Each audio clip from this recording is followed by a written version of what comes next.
A daily array of shocking crime images raising a legitimate question. Is there a real increase in crime? It is definitely an increase in crime in communities all across our country. Oh my God.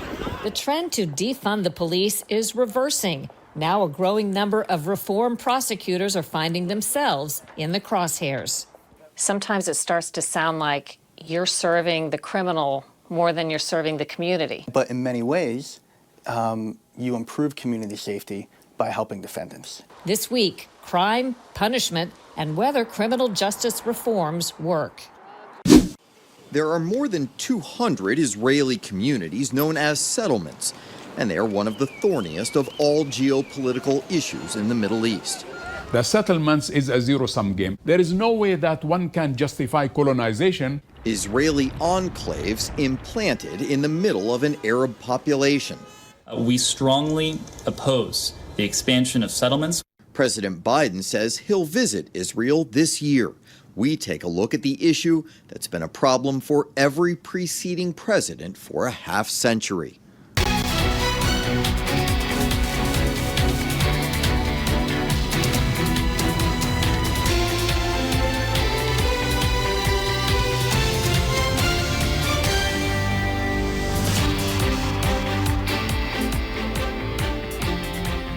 Welcome to Full Measure. I'm Sharyl Attkisson. Today we begin with America's crime wave. Crime rates are up in many cities around the country, and it seems like every week there are new examples of horrific violence committed by people who should have been in prison. The alleged New York subway shooter Frank James is reported to have had a lengthy criminal history, including making terroristic threats. The alleged mass shooter in Sacramento, California, who killed 6 and injured 12, Smiley Martin, had a violent record, including domestic violence and assault. There's an ongoing debate over where blame lies.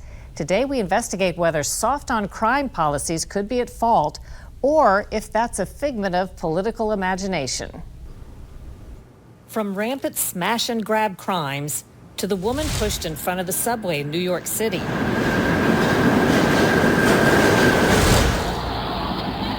From teens hijacking cars with babies in them to shocking attacks on the street. Senseless crimes captured on camera seem to provide hard evidence of a national crime wave. In your experience, is there a real increase in crime that we're seeing, or is this more perception than anything else? No, I'm seeing it is definitely an increase in crime. Robert Conti is police chief in the nation's capital, where, like other cities, graphic examples are piling up. They're thieves. In my car. An Uber driver is killed when 2 children steal and flip his car. These girls stole the car. The girls responsible get sentenced to juvenile detention. An 11-year-old boy shot in the head, a 6-year-old girl shot and killed, 5 others wounded. You have any thoughts about some things that could be done? There are many jurisdictions all around our country. You'll find people walking the streets who have been accused of committing a murder, but they've been released with an ankle monitor on, a home confinement or something like that. There was a case not long ago here where a person had been released and got an email from the victim's father who said, hey, how is it possible that this person is out? Like, why is this person out? And that's mind-boggling to me. But unfortunately, it's not just a thing that happens here in Washington, D.C. It happens in jurisdictions all around our country. In Los Angeles, Sean Smith had a dozen arrests on record and a current arrest warrant when he allegedly stabbed to death store employee Brianna Kupfer. In Wisconsin, Darrell Brooks was charged with beating a woman and running over her with a car. 2 days later, out on bond, Oh my God. he drove an SUV through a Christmas parade, killing 6 people and injuring more than 60. Critics increasingly blame a major shift in criminal justice policies backed by millions of dollars from billionaire activists like George Soros and Mark Zuckerberg. The efforts are led by groups such as Fair and Just Prosecution, which tells Full Measure there are about 70 reform prosecutors on the same mission nationwide. They're accomplishing it through such policies as reducing prison sentences, dialing back on prosecution of misdemeanors and juveniles, and bail reform. Can you explain what bail reform is? Corey Brown is undersheriff at the Monroe County Sheriff's Office in Rochester, New York. You know, in New York, bail was messed up for a long time. So somebody could commit a low-level crime, and because they had no money, they'd stay in jail, where somebody that had money got out of jail. Everyone agreed that it absolutely had to be fixed. But when they fixed it, they changed it so for many crimes, people are not going to jail at all. And what that has happened is judges have taken that and gone even further. So now we're getting people that are in possession of a weapon that are immediately released. Amid the reforms, the city of Rochester broke a record for murders in 2021. 81 is an all-time high. So now that the fact that 81 people lost their life in the city of Rochester last year, it's unacceptable. We can't, as a society, accept that. Now a growing number of prosecutors implementing criminal justice reforms are finding themselves in the crosshairs. The district attorneys where Kupfer's stabbing and the Parade massacre occurred are now targets of citizen-led recall efforts to boot them from office. Same with Soros-funded prosecutors in San Francisco and Arlington County, Loudoun County, and Fairfax County in Northern Virginia. George Soros' interests have funded a lot of the elections of people like you, including you. Do you guarantee something in exchange? Steve Descano is Fairfax County, Virginia's Commonwealth attorney.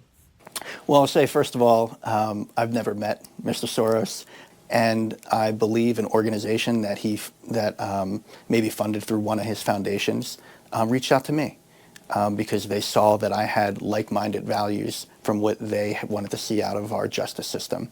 I can tell you that there were no promises made. We got a lot of support in county from people who want to change. We have support in the community because of what we were trying to do, and support from outside just help us amplify our message, not create our message. People from the outside, when they hear about these policies, sometimes it starts to sound like you're serving the criminal more than you're serving the community. I think that some people, many people, have that misimpression that reform prosecution is all about helping defendants.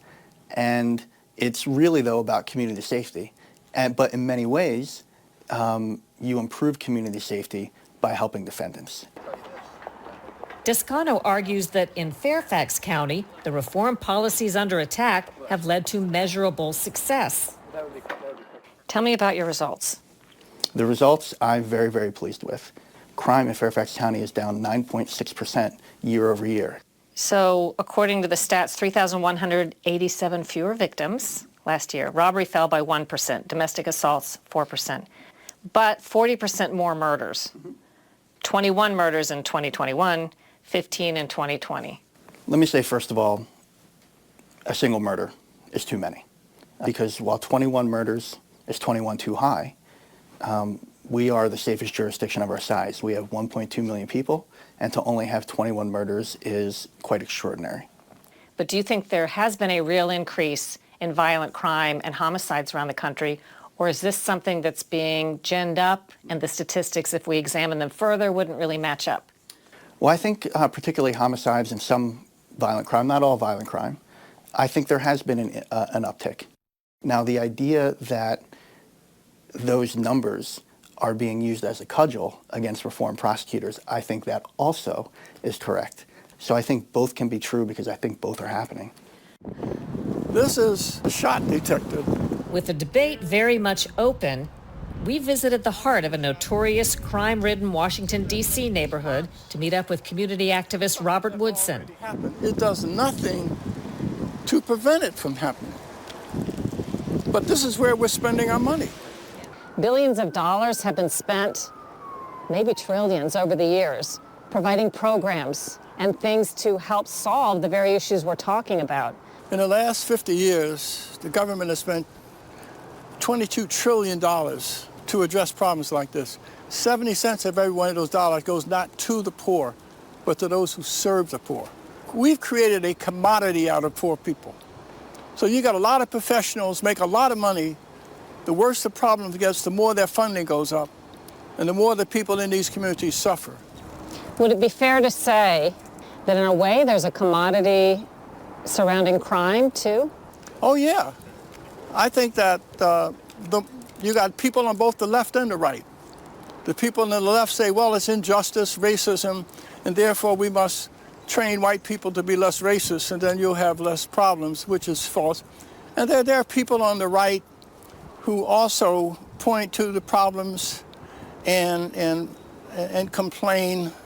They are part of the race grievance industry too. Give peace a chance. Right. Here in this D.C. neighborhood, a group of men, ex-cons, shooting victims, young fathers, are meeting as part of a special conflict resolution program. They're not focused on how crimes are prosecuted, but on how to prevent them in the first place. I done had murder charges, drug charges, been shot, been through the whole circle of that street world. Among all the discussion about causes and solutions, not one person here blamed outside factors. But the answer is in you all. It's in you. It's in y'all. You're the solutions to the problem. I done been shot at, I done did a lot of things to people that I'm not proud of. But the thing is, I'm put here today. I never thought I'd be sitting here today trying to give out positive feedback. Everybody just want to be self-sufficient. I want this program to help me be self-sufficient in ways that I'm not. And you notice the issue of race never came up? They didn't talk about injustice. They talked about personal responsibility. They talked about resilience. There's little doubt America will continue the heated discussion about crime and punishment, or lack thereof, and where the ultimate answers lie. People need to know that we are serious as a nation about this. When you commit a violent crime, there are consequences that are associated with that. And the same way how y'all doing it for me, I'm gonna do it for the next generation coming up. That's right. See, that's what change the narrative, and that's what I do, and that's what we'll continue. A special election to recall the San Francisco district attorney who was elected in 2019 with funding from Soros is scheduled for June 7th. Ahead on Full Measure, we're in the Mideast to report on a long-running and violent dispute.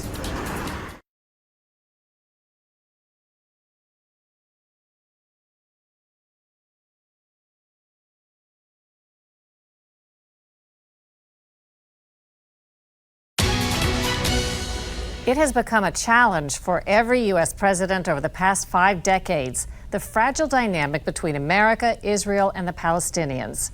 President Biden has announced he'll visit Israel later this year, and when he does, he'll be pressed to address one of the thorniest of all geopolitical issues in the Mideast, the so-called settlements. Scott Thuman reports.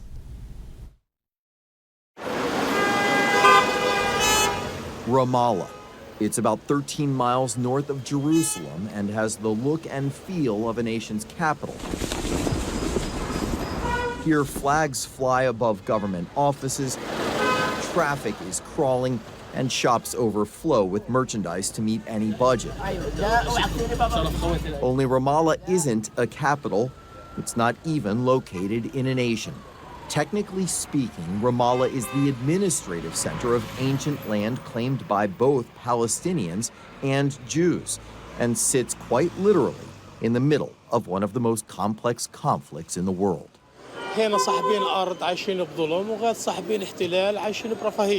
That tension of an Arab, mostly Muslim population facing an Israeli occupation, slowing its movements with military blockades and controlling who enters and leaves, and hundreds of thousands of Jews in the same region who live, work, worship, and travel as they please.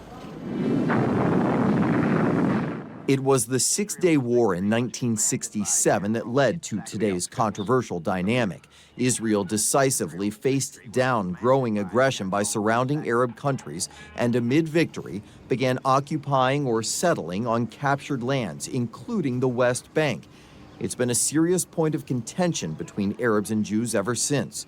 Today, there are more than 200 Israeli communities known as settlements. built in the belief these lands, once part of biblical Israel, should be officially returned to the Jewish people. The settlement's a flashpoint, with attacks from one side typically provoking retaliation from the other. That has led to Israelis in some places building over 100 security checkpoints, roadblocks monitored 24/7, forbidding Palestinians entry without permission. Settlements under international law are illegitimate, illegal. We sat down with Palestinian Authority Prime Minister Mohammed Shtayyeh last summer in Ramallah, where he pushed back against Israeli claims that these settlements are legitimate and actually improve life by providing access to health care and security. Israelis may say the settlements are bringing infrastructure to areas, solidifying security. They claim that's the benefit of settlements. This is totally unacceptable because look at everything. There are more than 220 Jewish settlements. Israel is putting under control all our natural resources for the benefit of the settlements. And few resources can inflame tensions here more than control of water. Palestinians claim Israel diverts more than 60% of West Bank water for their own use, forcing Palestinians to ration what's left.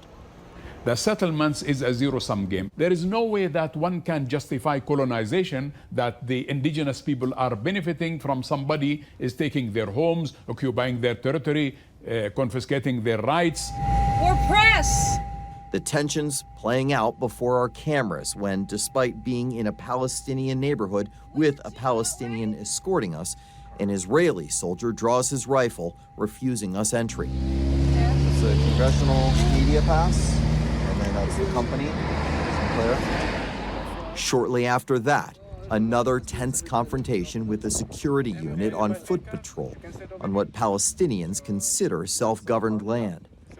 So this is a prime example of what life is like here. One of our colleagues is Palestinian.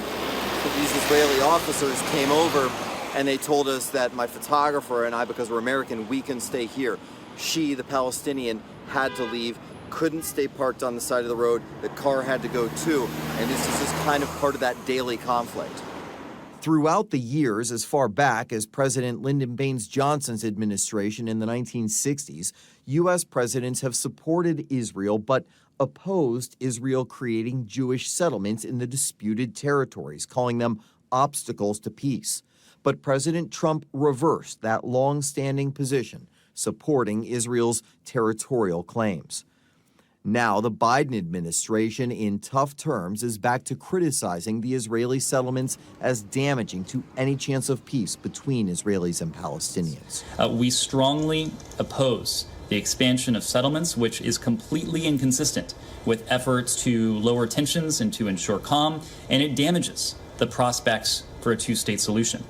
But Biden's team also unwilling to give full-throated support to Palestinians, especially as long as they continue what's called pay for slay, the controversial practice of the Palestinian Authority financially supporting and paying cash bounties to families of suicide bombers and terrorists who attack and kill Israelis. Many people say that needs to stop before they can support Palestine. Well, it's unfair to say that, really, because, look, we are a responsible government. What is it that we do? We take care of the orphans. Their fathers have been killed by the Israelis. You don't think that encourages violence? No, not at all. Not at all.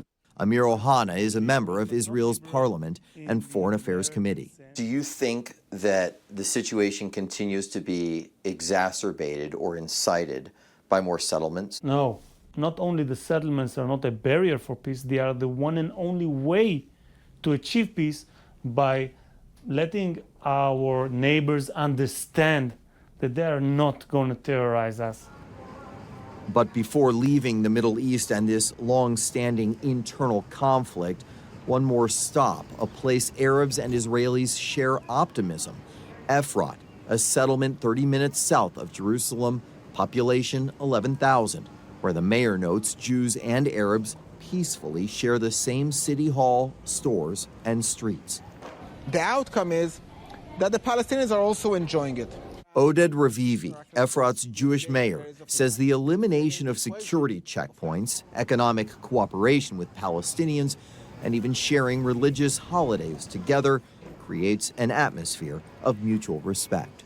Do you believe there should be more settlements like this one? I think both sides have an interest that the relationship will work. When you talk about building a relationship, there are no shortcuts. We need to set the foundations of love and trust and understanding and even knowing to the bridges that will last way longer than fences.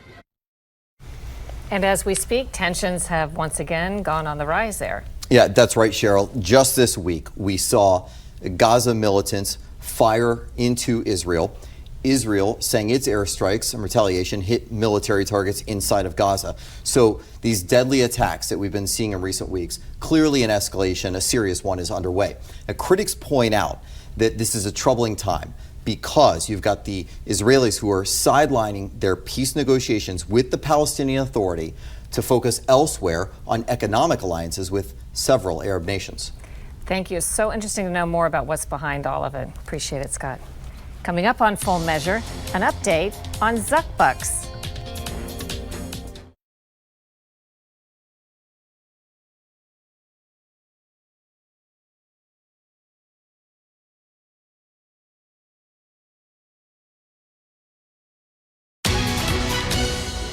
An update to our reporting on so-called ZuckBucks, an infusion of hundreds of millions of dollars to local and state public elections offices right before the last presidential election. The money was provided by Facebook CEO Mark Zuckerberg and his wife through two nonprofits. The nonprofit that distributed most of the funds, the Center for Technology and Civic Life, recently announced it will not be dispersing similar donations before the election this year.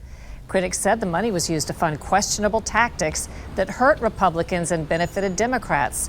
Supporters of the fund say it helped make sure there were more safe ways to vote during the COVID restrictions. Meantime, Mississippi is the latest of more than a dozen states that have now instituted bans on donations from private groups for public voting operations. After a break, what's ahead next week on Full Measure?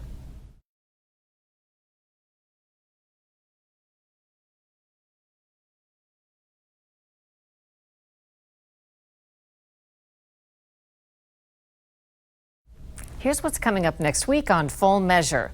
An eye-opening trip to San Francisco's gritty and historic Tenderloin district, which residents say has been turned into an open-air drug market with police and local government looking the other way. The next block is the worst block of a neighborhood. You have 50 to 100 drug dealers doing business every single day, and rarely, if ever, does a police officer show up. If you eliminate drug dealers in the Tenderloin, we would be fine. What's happening in San Francisco, and can it be fixed? Next week on Full Measure.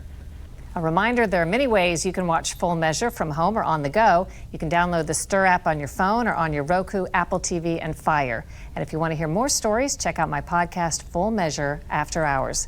Until next time, we'll be searching for more stories that hold powers accountable. Thanks for watching. I'm Sharyl Attkisson.